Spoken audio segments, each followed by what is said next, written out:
Action! Mga anak, gising na! Magsimba na tayo! Mga anak, gising! Magsimba na tayo sa simbahan!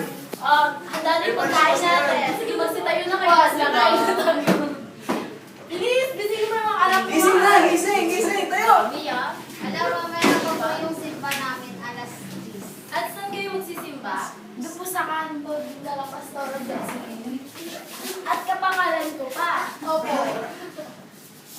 Hindi, doon tayo sa Catholic magsisimba dahil palaspas ngayon. Bibili tayo palaspas. Oo, tama. Doon tayo magsisimba ngayon. Kaya sumama kayo sa amin ngayon. Magsimba tayo. Magbihis na kayo! Study, mabihis na lang pagkabuka. Kaya po kami nagsisimbang dalawa. Kung Hindi gusto kayo niyo po, susunod sa amin? sumama lang kayo sa amin. Ano? Kung gusto niyo po, sumama lang kayo sa amin. Hindi. Magpapasyon mo. Hindi, magsisimba tayo sa Catholic. Catholic namin kayo pinangalan kayong Catholic. Dahil mamamatay tayong Catholic. Dahil kayo lang.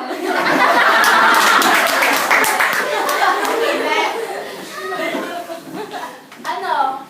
Hindi kayo susunod sa amin? Ginagalang naman po namin kayo. Pero, di ba sinabi nga po, kung nagbabasa kayo ng salita ng Diyos na, sabi doon na igagalang namin kayo. Kasama nga po yun sa 10 utos, di ba? Pero may mas sinabi pang utos yung Diyos na kinikilala namin na dapat namin siyang sundin at dapat namin siyang dapat tayong lumapit sa Kanya at sundin natin siya.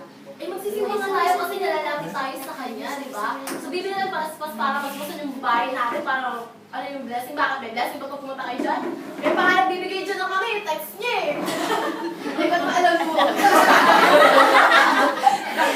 Pumunta ka rin pa Hindi po. Masaya naman po kami sa ginagawa. At sumasagot ka pa. Hindi po. Anong hindi?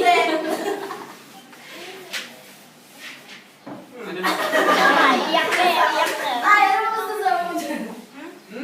Payag ka na. Wala. Hindi. Sumunod kayo sa amin. Magsisimba tayo. Ngayon. Mamaya po, Maligo na kayo. Ito, mag-brush kayo. Iyak ka rin sa mukha. Puro tag-brush. Okay.